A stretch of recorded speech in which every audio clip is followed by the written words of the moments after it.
What if your favorite old Mac app suddenly stopped working? Apple is making a big move, and it could leave some of your software behind. Apple is pushing hard to complete its transition to its own processors, and a key part of that is leaving Intel compatibility behind.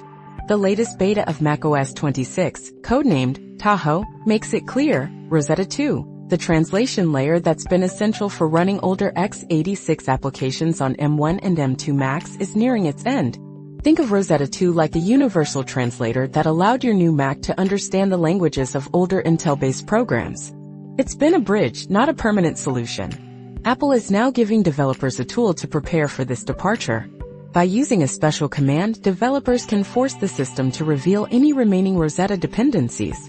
Applications that still rely on x86_64 code will crash with a specific error, allowing developers to track down the problem. The goal is clear. Apple wants developers to remove any remaining Intel code from their projects, ideally replacing it with native ARM versions.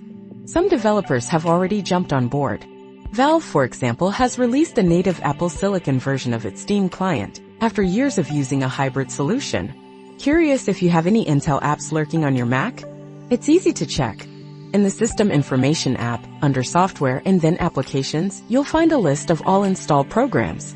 The Kind column will tell you if an app is Intel, Universal, or Apple Silicon native.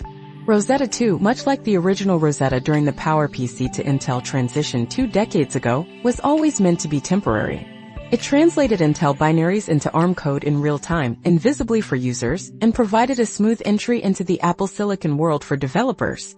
The performance impact was minimal. Thanks to the efficiency of the M-series chips, many applications ran even faster than on comparable Intel Macs. The only exception was virtualization software, which couldn't use Rosetta to provide full x86 environments.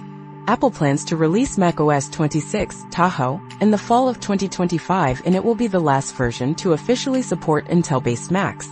While these Macs will continue to receive security updates until 2028, users who haven't switched to Apple Silicon by then may face compatibility issues down the line.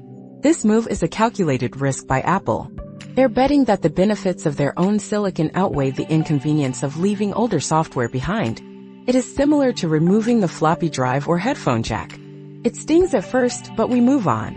So, what does this mean for you? It's time to audit your Mac and see if any of your essential apps are still running through Rosetta 2.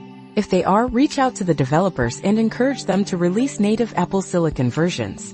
The future is ARM, and Apple is making sure we all get there, one way or another. Will this finally convince the holdouts to embrace Apple Silicon? Or will it create a wave of frustration among users with legacy software? Let us know what you think in the comments below, and don't forget to subscribe for more tech insights.